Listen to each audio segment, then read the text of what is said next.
I'm pregnant, and it's James's baby, my sister Amanda announced loudly, silencing the guests at my engagement party. I froze, my champagne glass still in my hand.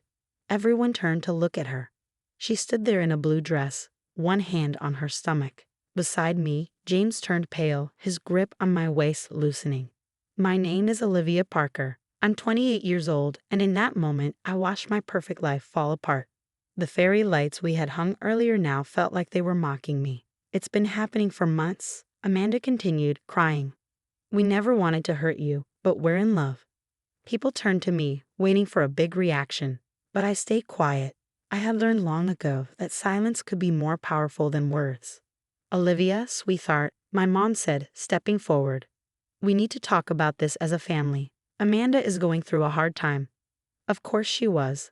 Amanda was always the one needing understanding. When she crashed my car, when she maxed out my credit card, when she ruined my graduation dress. And every time, I was expected to forgive her. She's your sister, my dad added. But his concern was for Amanda, not me. She was now crying into James's chest. My fiance, the man I had trusted. Calmly, I placed my glass on the table. Excuse me, I said and walked toward the house.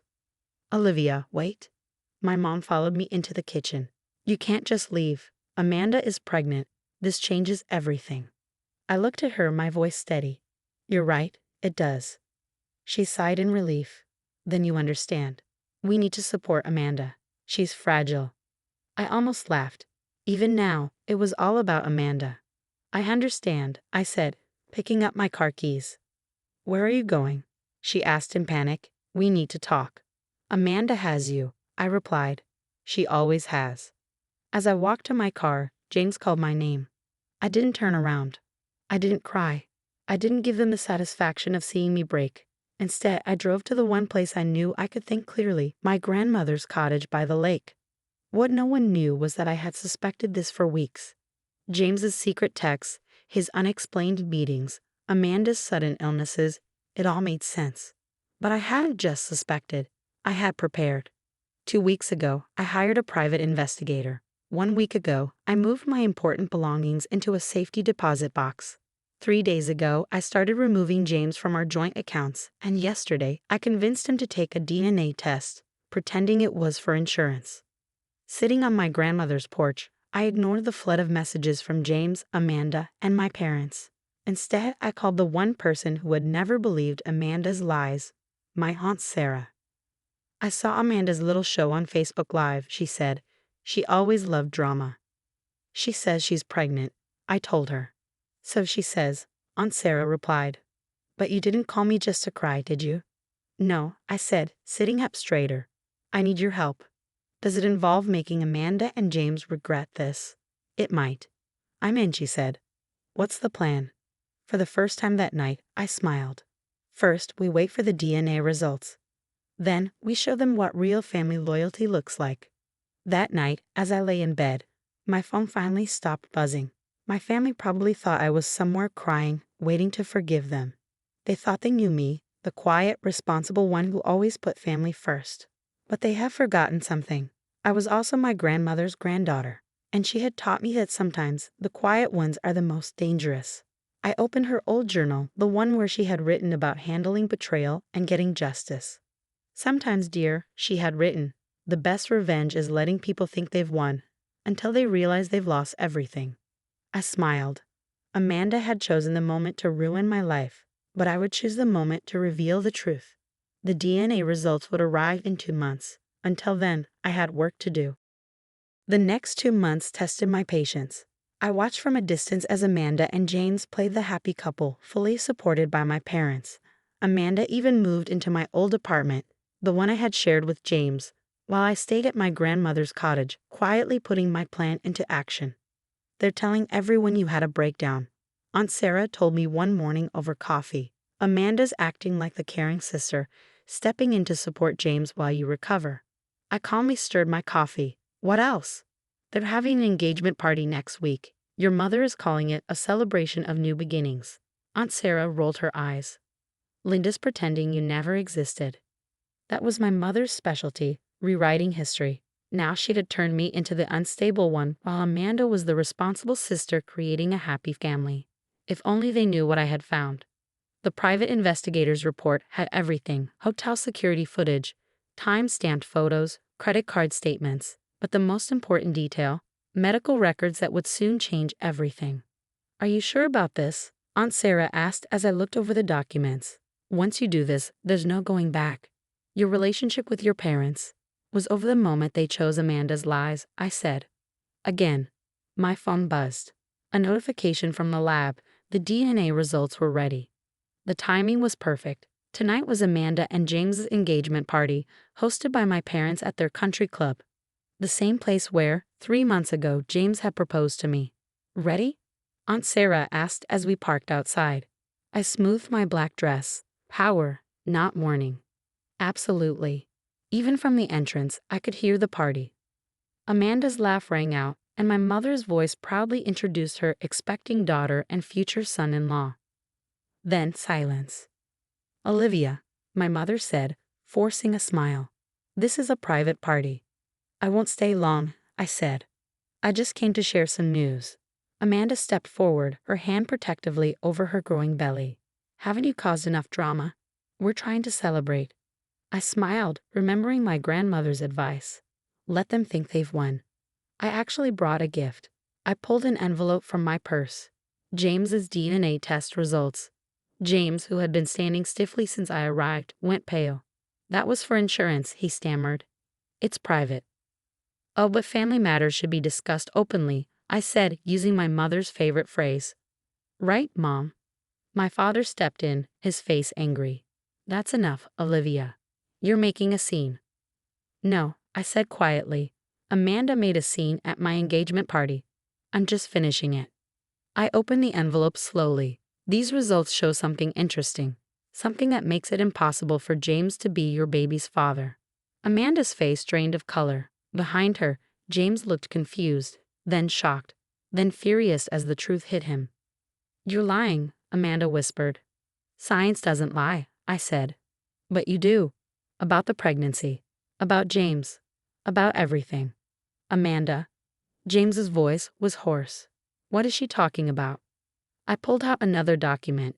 "The investigator found your medical records. You had fertility treatments 3 months ago with your ex-boyfriend, Michael.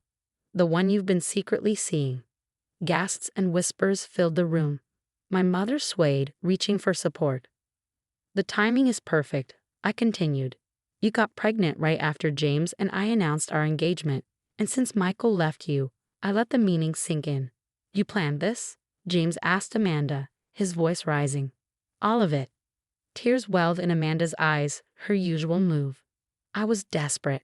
Michael left, and I saw how happy you were with Olivia. I thought. You thought you could steal my fiance, lie about the baby's father, and have our parents cover for you," I finished. "And you were right. They did." I turned to my parents, who stood frozen. "You didn't even question it, did you? You just believed Amanda, like always." "We didn't know," my mother whispered. "You didn't want to know," I corrected. "You never do with her." The room had fallen completely silent. Even Amanda had stopped crying, realizing there was no way out. "You knew all along?" James asked, his voice shaky. "I suspected," I said. "Amanda's never been as clever as she thinks. And you've never been good at keeping secrets." Aunt Sarah stepped forward, her heels clicking on the polished floor. "I think," she said loudly, "this party is over." James stormed out. Amanda sobbed. My parents stood helplessly, trying to salvage what was left. No one looked at me. "Grandmother would be proud," Aunt Sarah said as we walked to the car. I thought of her journal, her lessons on patience and justice. Yes, I agreed. She would. But this wasn't over. The DNA test and medical records were just the beginning. There were more truths to reveal, more lessons to be taught. Amanda had always been the star of our family's show, but now I was in control of the final act. The fallout from the country club revelation was more satisfying than I had imagined. Within days, Amanda's carefully built world fell apart. James moved out of our old apartment immediately, leaving Amanda alone with her lies. Her ex-boyfriend, Michael, the real father of her baby, wanted nothing to do with her. And my parents? They finally had to face the consequences of their choices. One day, my mother found me at the grocery store. "She's not eating," she said. "She needs her sister." I kept picking apples, not looking up. No, what she needs is to face the truth. Something you never made her do. "We made mistakes," she admitted, her voice shaking. "But she's still your sister." I finally met her gaze. "And I was still your daughter every time you chose her over me." Then came another revelation, this one from Aunt Sarah. Over dinner, she shared what she had discovered. "Your father has been paying Amanda's credit card bills for years," she said, "including the hotels where she met Michael while you and James were engaged." I shouldn't have been surprised, but it still hurt. So they knew. They suspected. Aunt Sarah corrected. But questioning Amanda was never their way. I thought about all the times I had worked extra hours to pay for college, while Amanda's expenses were always covered without question. It was clear now, they hadn't just enabled her behavior, they had funded it. 3 weeks after the engagement party, I got an unexpected visitor. James stood on my grandmother's porch, looking exhausted and ashamed. "I'm not here to apologize," he said quickly. "I mean, I am sorry, but I know it doesn't change anything." "Then why are you here?" He ran a hand through his hair, a nervous habit I used to love. "I'm leaving town. Taking that job in Seattle. I needed you to know that you were right. About everything." I leaned against the doorframe. "Not everything. I thought you loved me." His flinch said it all. After he left, I sat on the porch swing where grandmother used to tell me stories. Her journal lay open in my lap, and one passage stood out.